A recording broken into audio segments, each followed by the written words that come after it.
Hola. Hoy nos adentramos en unos pasajes clave de Harry Potter y la Orden del Fénix. Hemos seleccionado fragmentos que van, desde la angustiosa espera veraniega de Harry hasta revelaciones fundamentales sobre su destino y la guerra que se avecina. Nuestra misión es desentrañar las ideas centrales que J.K. Rowling teje en esta quinta entrega. Exploraremos la frustración que emana del aislamiento, la resistencia que surge frente a una autoridad opresiva, el poder crucial de la información y la desinformación, claro, y por supuesto el inmenso peso de una profecía. Vamos a analizar a fondo estos textos. Efectivamente. Pondremos el foco en cómo la política del mundo mágico, las relaciones personales bajo presión y el conflicto inminente se entrelazan de forma compleja. Veremos las reacciones de los personajes ante la incertidumbre y el peligro, y que nos revelan esas reacciones sobre, la naturaleza humana y el funcionamiento de su sociedad. Comencemos por ese verano en Little Winging. La sensación predominante en Harry es una frustración casi insoportable, ¿verdad? Total. Está aislado, desconectado del mundo mágico justo cuando más necesita saber, tras el regreso de Voldemort. Esa cicatriz punzante es un recordatorio constante del peligro. Totalmente. Y ese aislamiento no solo genera frustración, sino una vulnerabilidad palpable. Es significativo cómo esa quietud forzada se rompe de manera tan violenta con el ataque de los dementores, criaturas que, bajo ninguna circunstancia normal, deberían estar en un barrio muggle. Exacto. Ese evento es un catalizador inmediato, obligando a Harry a usar magia avanzada, el Patronus, para sobrevivir. Y ahí llega una de las primeras sorpresas del libro, su vecina, la señora Fick, a quien siempre consideró una simple cuidadora de gatos un tanto excéntrica. Sí. Resulta ser un squib, recordemos, alguien nacido en una familia mágica pero sin poderes propios, colocada allí por Dumbledore. Menudo giro. Y además nos enteramos de que Mundungus Fletcher, otro miembro de la vigilancia, abandonó su puesto. Esto introduce de inmediato la idea de una red de protección imperfecta, con fallos humanos. Claro, fallos muy humanos, además. Y eso subraya la precariedad de su supuesta seguridad. Y la reacción oficial del ministerio no se hace esperar. Hostilidad y burocracia ciega, acusándolo de uso ilegal de magia. Desde el minuto 1. Pero quizá el detalle más intrigante es la reacción de tía Petunia. Sí, eso es fascinante. Cuando escucha la palabra de mentores, sabe exactamente qué son. Vigilan la prisión de los magos, Azkaban. ¿Cómo? Exacto. ¿Cómo lo sabe? Este momento sugiere capas ocultas en su pasado y una conexión imborrable con el mundo que tanto desprecia.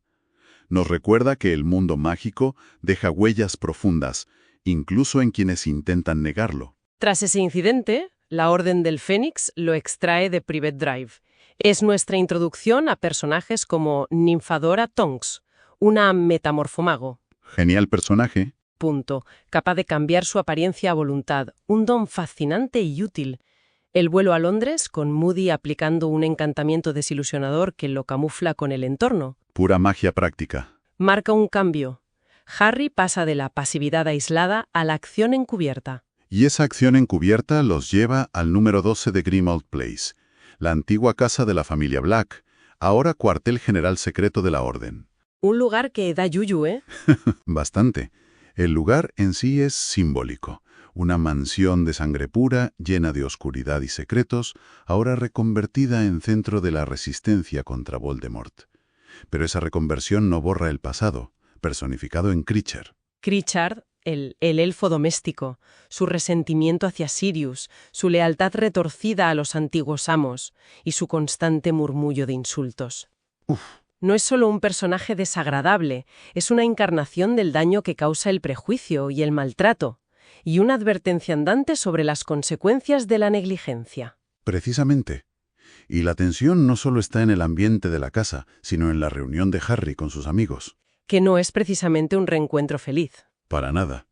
Su furia por haber sido mantenido en la ignorancia todo el verano no es simple enfado adolescente. Es la reacción de alguien a quien se le niega la información vital para su supervivencia y la de otros, sintiéndose impotente. Entre la necesidad de proteger a Harry y su derecho a saber es un tema recurrente. Además, vemos cómo la presión política fractura incluso familias como los Weasley. Sí, lo de Percy. Con Percy eligiendo la ambición y la lealtad al ministerio por encima de los lazos familiares. Una pena. Hablemos de ese ministerio. La Orden lucha en dos frentes. contra Voldemort y sus mortífagos y contra la negación sistemática del ministro Cornelius Fudge. ¿Qué impulsa esa ceguera oficial ante el regreso de Voldemort? Pues es una mezcla tóxica de miedo al pánico generalizado, pero sobre todo miedo a perder el poder. El poder. Siempre el poder. Fudge ve a Dumbledore como una amenaza a su puesto. Admitir el regreso de Voldemort significaría admitir su propia incompetencia y probablemente ceder influencia a Dumbledore. La negación, por irracional que parezca, es psicológicamente más cómoda y políticamente más conveniente para él. Más fácil mirar para otro lado. Exacto. Y para apuntalarla utilizan el profeta como herramienta de propaganda, desacreditando a Dumbledore y pintando a Harry como un adolescente inestable y buscador de atención. Le dan una caña tremenda. Es un ejemplo claro de cómo la desinformación se convierte en política de Estado. Esa confrontación política tiene su clímax en la audiencia de Harry. No es un simple trámite disciplinario. Lo llevan ante el Wyssengamot en pleno, el alto tribunal mágico. Casi nada. Fudge actúa casi como fiscal, buscando una condena rápida. Pero Dumbledore transforma la audiencia en un pulso directo. Su defensa no se basa solo en tecnicismos legales, que los hay, cuestionando la autoridad del tribunal para expulsar o confiscar varitas en esas circunstancias, Muy hábil Dumbledore. sino en presentar una testigo irrefutable, la señora Fig. La señora fija al rescate. Su testimonio sobre los dementores, describiendo el frío y la desesperación que sintió, pone en jaque la versión oficial.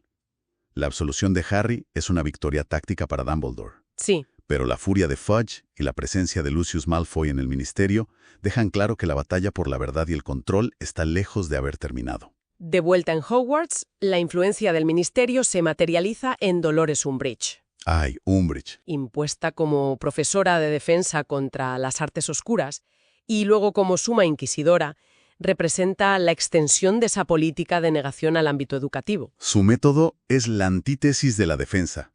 Prohíbe la práctica de hechizos y obliga a leer teoría aprobada por el ministerio que niega cualquier peligro real. Solo teoría, nada de varitas. Es una estrategia deliberada para mantener a los estudiantes ignorantes y por tanto dóciles e indefensos. Umbridge no es solo una villana caricaturesca, es la personificación de cómo un régimen autoritario puede usar la educación para controlar y suprimir la verdad. Y frente a esta opresión surge la resistencia. El ejército de Dumbledore, ED, formado clandestinamente por Harry, Ron y Hermione. Menos mal. Es una respuesta directa al fracaso institucional.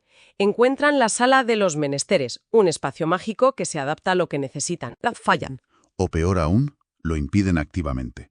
Totalmente. En esa sala, Harry no solo enseña hechizos defensivos, sino que comparte su experiencia real, creando un vínculo de confianza y preparación mutua.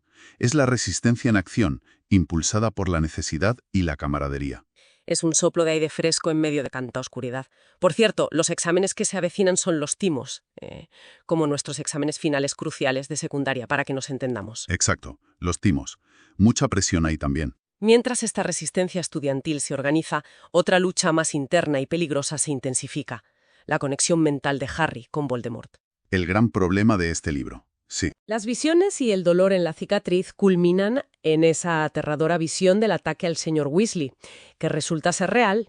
Este incidente confirma los peores temores de Dumbledore. La conexión es una vía de doble sentido que Voldemort podría explotar. Claro, un peligro enorme. De ahí las clases de oclumancia, la compleja disciplina mágica para defender la mente de intrusiones externas con Snape. Una tarea esencial, pero complicada por la profunda animadversión entre profesor y alumno. Uf, esas clases son un desastre, de hecho. Pero en un momento, Harry logra penetrar en la mente de Snape y ve un recuerdo doloroso: su propio padre, James, y Sirius, acosando a Snape en su adolescencia. Momento impactante. ¿Qué nos dice esto? Pues es un momento crucial para la maduración de Harry y para el lector. Cuestiona la idealización del pasado y de las figuras paternas. ¿Ver a tu padre de esa manera? James Potter, el héroe, también era capaz de arrogancia y crueldad.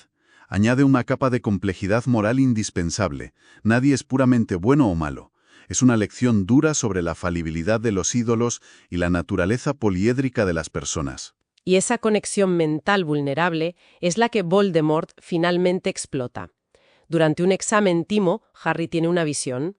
Sirius torturado en el Departamento de Misterios. La trampa perfecta. A pesar de las advertencias de Hermione sobre una posible trampa, la urgencia y el afecto por Sirius lo impulsan a actuar. Recluta a sus amigos del EDE, Ron, Hermione, Ginny, Neville y Luna, y vuelan a Londres en Thestrals. Los Thestrals. Esas criaturas equinas, esqueléticas y aladas, visibles solo para quienes han presenciado la muerte, un detalle que subraya la gravedad de su misión y el bagaje que ya cargan estos jóvenes. El Ministerio de Magia por la noche es un lugar inquietante.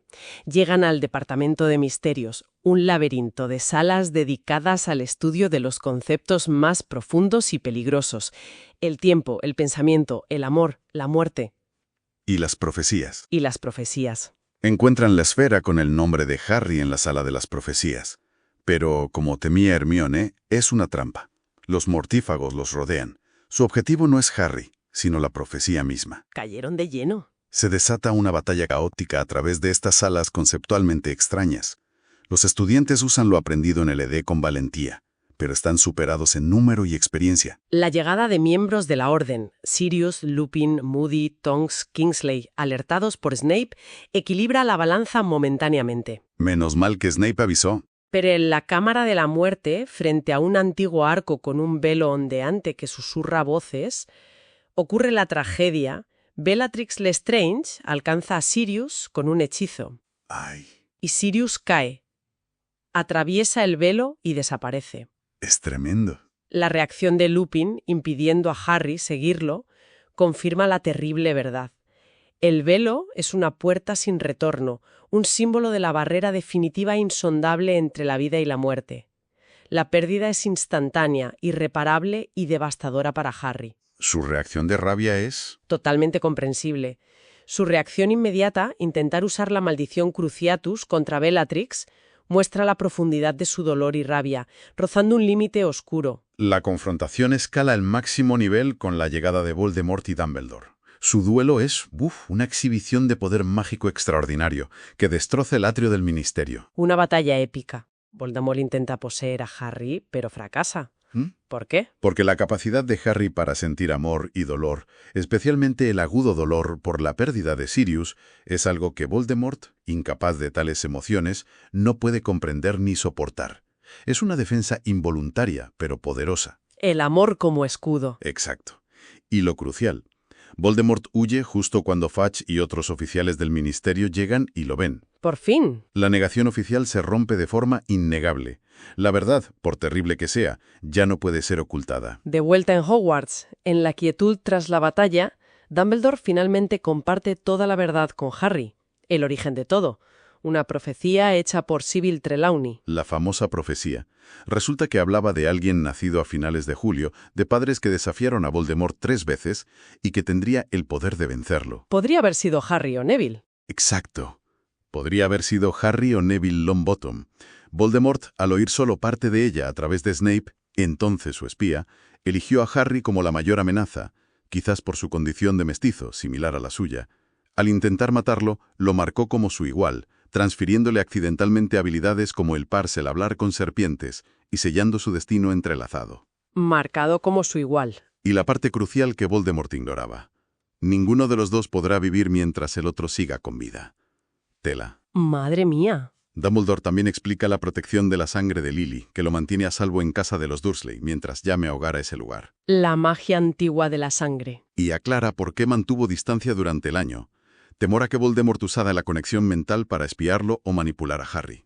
Es una admisión de error, reconociendo que su intento de proteger a Harry también le causó dolor y aislamiento. Sí, Dumbledore admite sus errores, lo cual es importante. Y se revela el papel trágico de Kreacher. ¡Ay, Kreacher! Al final fue clave. Su odio hacia Sirius, alimentado por años de maltrato y lealtad a la familia Black pro Voldemort, como Narcissa Malfoy, lo llevó a mentirle a Harry cuando éste comprobó si Sirius estaba en Grimmauld Place antes de ir al ministerio. La mentira que lo precipitó todo. Esa mentira, confirmando la falsa visión de Harry, fue clave para que cayera en la trampa.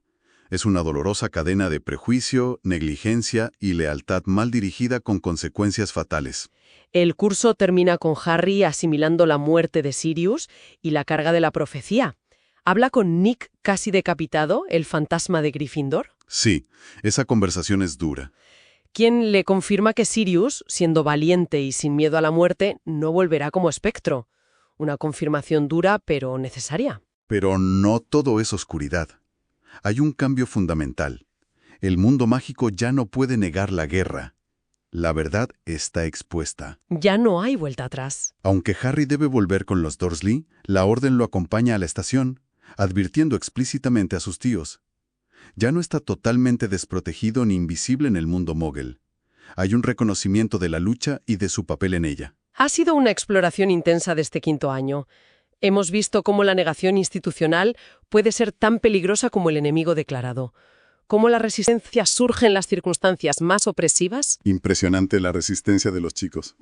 El poder ambiguo de la información y el peso abrumador de un destino profetizado. Los detalles analizados, como el conocimiento oculto de Petunia, la trágica complejidad de Kreacher, la sala de los menesteres como metáfora de la adaptación a la necesidad, o el velo como símbolo del misterio último de la muerte. Bueno, componen un relato mucho más oscuro y políticamente consciente que los anteriores. Sí, el tono cambia muchísimo en este libro. Definitivamente. Y nos deja con esa gran pregunta sobre la profecía, ¿verdad? ¿Es un guión inalterable del destino?